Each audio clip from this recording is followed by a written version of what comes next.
कि मैं 2050 रुपए में मैंने धान बेचा है। यही हाल गन्ना का है। ये दोनों चंपारण और आपके गोपालगंज में भी गन्ना बड़ी बहुत आयत तौर पे लोग उगाते रहे हैं। चीनी मिलों के बंद होने से, चीनी मिलों के मनमानी भ्रष्टाचार की बात हर जगह लोग बता रहे हैं। इस पूरे इलाके में 3 तरह का जो गन्ना पैदा किया जाता है, उसमें जो एक प्रेफर्ड वेराइटी है, जो सबसे मिल वाले चाहते हैं कि यही उपजाया जाए, उस वेराइटी में दिक्कत यह है कि एक तो उसमें कीड़ा ज्यादा लग रहा है, दूसरा वो सूखता जल्दी है, और तीसरा उसकी भी जो कीमत है, उसकी कीमत यूपी में गन्ने के कीमत के मुकाबले करीब 60 रुपए क्विंटल कम है। और घटतौली की जो समस्या है, जो गन्ना किसान काट कर ले जाता है, वहां मिलों की मनमानी की वजह से 5 क्विंटल से 10 क्विंटल तक घटतौली की जा रही है, और मजबूरी में किसानों को वो गन्ना उन्हीं कम कीमत पर उसी कम वजन के साथ बेचना पड़ता है। ये बात मैंने चंपारण के मिलों के लिए भी सुनी और सिद्धवलिया मिल के लिए भी ये बात बहुत बड़े पैमाने पर लोगों ने बताया। मैं सिद्धवलिया भी 2 दिन पहले ही रुका हुआ था। घटतौली बहुत बड़ी समस्या है। उसके अलावा वेराइटी में जो हेर फेर है, आप पहली वेराइटी अपने हिसाब से बनाकर ले गए हैं, वहां पर किसी दलाल ने, किसी बिचौलिए ने उसको चेक किया और बता दिया कि नहीं, आपकी वैरायटी ठीक नहीं है, ये नीचे वाली है, उसमें रेट। तो मिलों की जो मनमानी है वो बहुत बड़े पैमाने पर है, और सरकार की ओर से लोगों की नजर में जो लोगों ने बताया, उनको कोई सुविधा नहीं है। ज्यादातर प्रशासन और जनप्रतिनिधि मिलों के हाथ या तो बिके हुए हैं या उनके पक्ष में हैं, चाहे जिस वजह से भी हो। तो ये समस्या समझ में आ रही है। इसका जब मैंने बिहार के स्तर पर अध्ययन कराया, ये समर्थन मूल्य वाली बात, तो एक बहुत बड़ी बात जो समझ में आई, पिछले 10 साल में, आपकी जानकारी के लिए बता रहा हूं, पिछले 10 साल में बिहार में सिर्फ 13% धान समर्थन मूल्य पर खरीदा गया है। गेहूं के लिए ये प्रतिशत है 1%। मतलब जितना भी धान पैदा हुआ बिहार में, उसमें सिर्फ 13% धान ही सरकारी मूल्य पर खरीदा गया। जितना गेहूं पैदा हुआ, वो 1% गेहूं सरकारी मूल्य पर खरीदा गया। बाकी किसी भी फसल के लिए कोई समर्थन मूल्य की व्यवस्था बिहार में नहीं है। आपकी समझ के लिए बता दूं कि पंजाब, जिसके किसानों की हालत की बात हर जगह होती है कि वहां के किसान बहुत अच्छे हैं, इसका कितना असर है आप समझिए कि पंजाब में 70% गेहूं और करीब करीब इतना ही धान समर्थन मूल्य पर सरकार के द्वारा खरीदा जाता है। बिहार में इसका जब इकोनॉमिक अध्ययन मैंने कराया, तो आपको ये जानकर हैरानी होगी, जिसकी चर्चा क्योंकि इसकी कहीं नहीं होती है।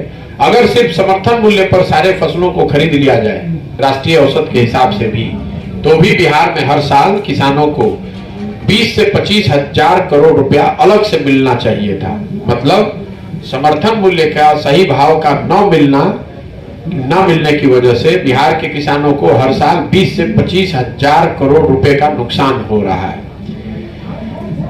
पलायन, रोजगार और कृषि के बाद तीसरी जो सबसे बड़ी समस्या लोगों ने बताई, वो है शिक्षा का ध्वस्त हो जाना। पूरे बिहार में शिक्षा व्यवस्था का ध्वस्त हो जाना मेरी समझ से नीतीश कुमार की 17 साल की सरकार की सबसे बड़ी विफलता है।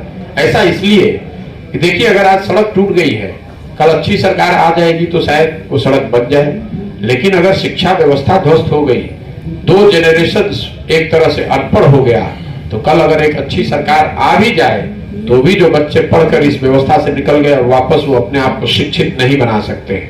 बिहार की शिक्षा स्थिति की पूरी व्यवस्था को मैं एक लाइन में आपको इतना ही कह सकता हूं कि जो स्कूलों की छवि है या स्कूलों में जो काम हो रहा है, वो है सरकारी कुछ बेनिफिटों को, योजनाओं का बांटा जाना, खिचड़ी खिलाया जाना। तो स्कूलों से खिचड़ी बट रहा है और कॉलेजेस से डिग्री बट रहा है। कॉलेजेस जो है, जहाँ बिल्डिंग है, शिक्षक हैं, बच्चे हैं, वहां पढ़ाई नहीं हो रही है।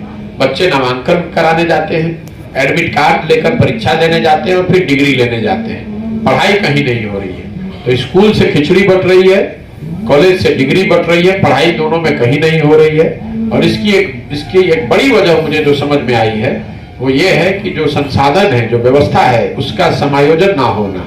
मतलब स्कूल के लिए जहां पर विद्यालय है, जहां बिल्डिंग है, वहां शिक्षक नहीं है, जहां शिक्षक है वहां बिल्डिंग, क्लासरूम नहीं है, जहां दोनों है वहां बच्चे ही नहीं है। तो ये समता मूलक शिक्षा बनाने के चक्कर में हर जगह बिल्डिंग बना दिए गए और उनको पेपर पर उत्क्रमित बना दिया गया, उत्क्रमित कर दिया गया। प्राथमिक विद्यालय को मध्य विद्यालय को उच्च विद्यालय, बिना किसी सोची समझी व्यवस्था के तहत कागज पर विद्यालय बना दिए गए, उनको उत्क्रमित कर दिया गया, कोटा पूरा कर दिया गया, लेकिन उन विद्यालयों में न शिक्षण का काम हो रहा है, न कोई ऐसी व्यवस्था है, न कोई उसकी चिंता कर रहा है। तो समता मूलक शिक्षा के नाम पर हर जगह स्कूल खोले गए, हजारों करोड़ रुपए जनता का बर्बाद किया जा रहा है, पढ़ाई कहीं नहीं हो रही है। इन तीनों के बाद दो जो बड़ी सरकार की योजना है, 3 योजनाएं जो केंद्र सरकार की हैं, उनकी स्थिति जो हमने ग्राउंड पर देखी। सबसे पहले ये जो अनाज वाली योजना चल रही है, प्रधानमंत्री गरीब कल्याण योजना, जिसके तहत लोगों को 5 किलो अनाज हर महीने मिलना है। अभी तक तीनों जिलों में मुझे लोगों ने जो बताया कि बिहार में 5 किलो अनाज शायद ही किसी लाभार्थी को मिलता है, ज्यादातर लाभार्थी को 4 से 4.5 किलो अनाज मिलता है।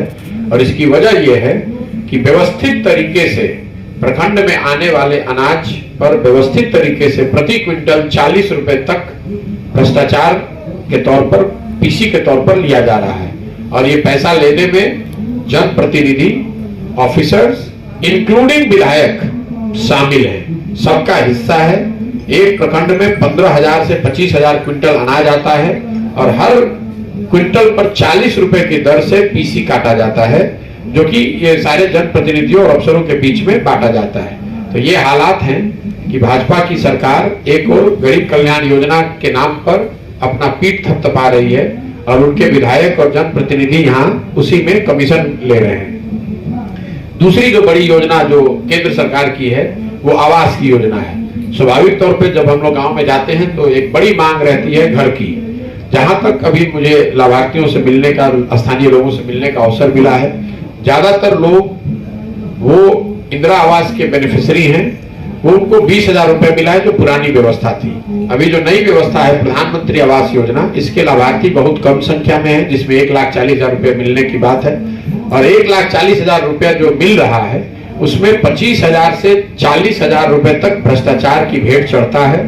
जहां पर जनप्रतिनिधि चोरी कर रहे हैं वहां पर 35 से 40,000 रुपए, जहां जनप्रतिनिधि थोड़े ईमानदार हैं वहां पर 20 से 25,000 रुपए।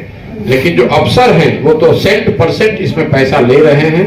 कोई भी अभी तक उनको ऐसा इंदिरा आवास का, प्रधानमंत्री आवास योजना का लाभार्थी नहीं मिला जिसने ये बताया हो कि बिना पैसे के उसको इंदिरा आवास योजना का लाभ मिला हो या प्रधानमंत्री आवास योजना का लाभ मिला हो।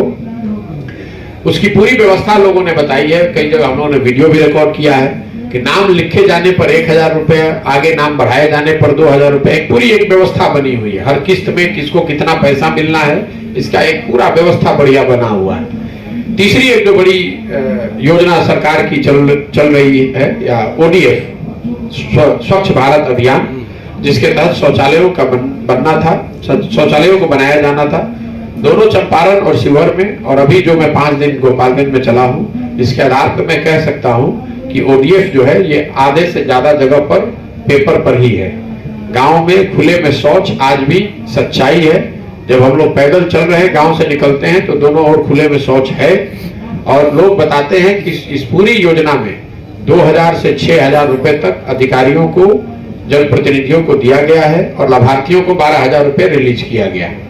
न किसी ने शौचालय बनाने की चिंता की, ना उसके उपयोग की बात कही गई है। इसी वजह से मुझे ऐसा लगता है कि ODF का जो चर्चा हो रही है, जो बात हो रही है, ज्यादातर पेपर पर ही है। एक और योजना जिसको लेकर मैं खुद हतप्रभ हूँ, थोड़ा आश्चर्यचकित हूँ, वो है मनरेगा का। क्योंकि मेरी एक सोच थी कि अब बिहार में इतने बड़े पैमाने पर लोग भूमिहीन हैं, गरीब हैं, बाहर मजदूरी करने के लिए जाते हैं, तो मैं जब जमीन पर जाऊंगा तो मुझे मनरेगा का काम दिखेगा। लेकिन जब मैं जमीन पर गया हूं तो मुझे अभी तक मनरेगा के तहत काम करते हुए मजदूर कहीं नहीं मिले। कहीं मनरेगा का कोई काम होता हुआ मुझे दिखा नहीं। कुछ लोग कहीं बताते हैं कि ये पेड़ लगाया गया है मनरेगा के अंदर, लेकिन काम करते हुए एक्टिव तौर पर मनरेगा कहीं नहीं दिखा। एक तरीके से इतनी बड़े स्कीम को, इतने बड़ी योजना को बिहार सरकार के पदाधिकारियों ने भुला ही दिया है। अगर इसको आंकड़ों में देखेंगे तो बिहार में मनरेगा का यूटिलाइजेशन करीब 39-40% है। मतलब अगर 10,000 करोड़ रुपया केंद्र से हम लोग को मिल सकता था मनरेगा के तहत, तो बिहार सरकार 4,000 करोड़ रुपया ही ले रही है। 6,000 करोड़